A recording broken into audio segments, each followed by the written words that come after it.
ने यस कुन फयाकून, बस अल्लाह ने कह कि दिया तो वो ओके जी। कहते हैं ना कि वो हाँ, नवाजने पे आए तो नवाज तो दे लोगों को जमाने। सिर्फ ये मैसेज है हाँ, कि हसद ना करो, क्योंकि आप अल्लाह की तकसीम से इख्तिलाफ करोगे। इख्तिलाफ कर रहे हो। अल्लाह अल्लाह से कर रहे हो इख्तिलाफ, अल्लाह से सोच सकते हो इख्तिलाफ करना? क्या बात है, क्या ये बात है। अफोर्ड कर लोगे? नहीं कर कितनी सकता कितनी आदमी। खूबसूरत आपने बात की है।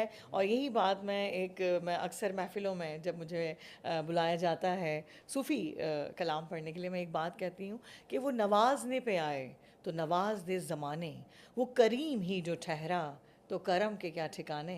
उसके ख़जाने में कमी नहीं है, हम सबके मांगने में कमी है। हमें उसे मांगना नहीं आता। उस रब्बे ताला को आजिज़ी पसंद है, इनकिसारी पसंद है, झुकाव पसंद है। जो उसके आगे झुकता है, जिसमें जान होती है, अकड़ता वही है जो मुर्दा होता है। तो हम क्यों मुर्दा होकर ज़िंदगी गुजारें कि सामान तो 100 बरस का है, पल की खबर नहीं। एक लम्हे की ज़िंदगी लेकर बैठे हैं, लेकिन खुश नसीब हैं कि ज़िंदगी लेकर बैठे हैं। तो मैं कहती हूँ कि जियो तो ऐसे कि आप जी कर ज़िंदगी से जाओ। और गुजारता तो हर कोई है, मज़ा तो जब है कि जी कर ज़िंदगी गुजारी जाए। तो क्या मैसेज देना चाहेंगे आगा अंसर साहब, आप हमारे इस पॉडकास्ट में राइज एंड शाइन में आपको आके कैसा लगा?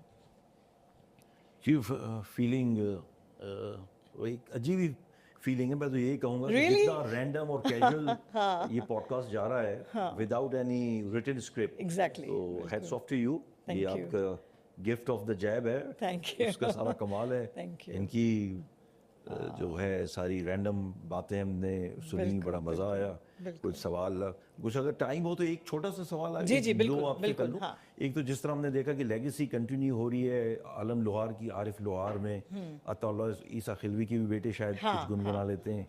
अच्छा, आपकी बड़ी एक फोटे है स्टेज परफॉर्मेंस, आपका जो एक स्टाइल है सिंगिंग का, specially you pioneer in many Pioneer, things. exactly. जिस तरह अंग्रेजी में बोलते हैं कि I wear my sunglasses at night, बड़ा मशहूर गाना है कोरी आर्ट का। तो ये भी इन्होंने शुरू किया है, बिल्कुल सही। तो आपके बेटे ने भी शायद कुछ गाना शुरू किया था, निकनेम शायद जोजी था उसका। जो जी हाँ, तो वो फिर अचानक ही गायब हो गए।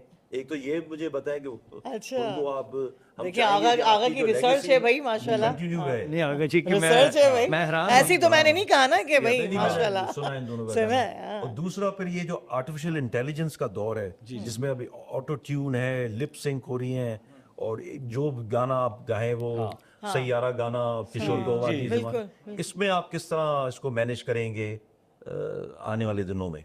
देखिए टेक्नोलॉजी तो एक अच्छी चीज़ें अपनाते हैं, वक्त के साथ साथ चीज़ें चेंज होती हैं, मगर उसके कुछ नुकसानात भी होते हैं।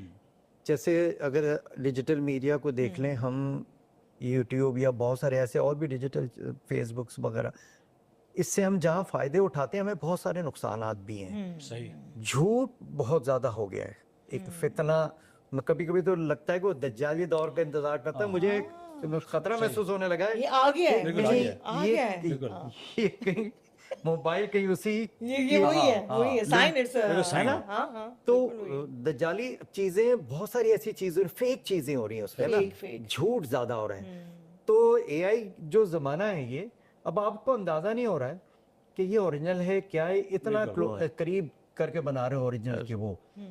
तो और अब उससे नुकसान ये होगा कि आप किसी की भी वीडियो बना के जो है ना मार्केट में ला सकते हैं, उसकी बेइज्जती कर सकते हैं, जो भी कुछ कर सकते हैं। मैं जुमला वो कहने नहीं चाह रहा, क्योंकि इस टेक्नोलॉजी से सबसे बड़ा लोगों की इज्जत का नुकसान होगा कि लोगों की वो बहुत सारे मामलात होते हैं जिंदगी के, तो एआई से बना ले, तो आप किसी का भी चेहरा उसमें डाल दें, कुछ भी कर दें, तो और ऐसा हो रहा है और बड़ा नुकसान हो रहा है इसलिए। तो इसकी कोई लिमिट होना चाहिए कि कोई को कुछ हो वो कहते हैं चीजें। कि हर चीज़ की जो ज्यादती है वो आपको नुकसान पहुंचाती है। बेशक ये ठीक है, हम कहते हैं कि ये एक फितना है, लेकिन अगर हम पॉजिटिव जो हम बात कर रहे थे, इसमें बहुत सी ऐसी चीज़ें हैं जो हम लर्न करते हैं और ग्रेजुअली स्लोली हम इस